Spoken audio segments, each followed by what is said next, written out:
Hello guys, welcome to compete minds. మీకు ఈ క్వశ్చన్కి ఆన్సర్ తెలిస్తే కింద కామెంట్ బాక్స్లో పోస్ట్ చేయండి. లేదు అంటే ఈ వీడియోని పూర్తిగా చూడడానికి ట్రై చేయండి. అసలు క్వశ్చన్ ఏంటో చూద్దాం. IMF has raised the India's GDP growth forecasted for financial year 2027-2 అంటున్నారు. అయితే మనకి ఇంటర్నేషనల్ మానిటరీ ఫండ్ వాళ్ళు వచ్చేసి ఇండియాకి సంబంధించిన ఆర్థిక సంవత్సరం 27వ సంవత్సరానికి 2027కి సంబంధించి జీడిపి గ్రోత్ రేట్ అడుగుతున్నారు. 6.9 అంటే ఎవరు పబ్లిష్ చేశారు?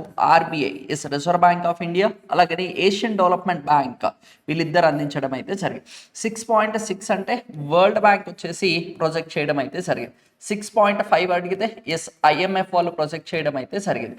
6% అంటే మోడీస్ అని చెప్పేసి వీళ్ళు ఎస్ ఫార్కాస్ట్ చేయడం అయితే సరే. మన క్వశ్చన్ ఏం అడిగాడు? ఐఎంఎఫ్కి సంబంధించి కాబట్టి yes, option 2 will be the correct answer. ఇలాంటి క్వాలిటీ అప్డేటెడ్ కంటెంట్ కోసం stay tune for the compete minds YouTube channel. Thank you.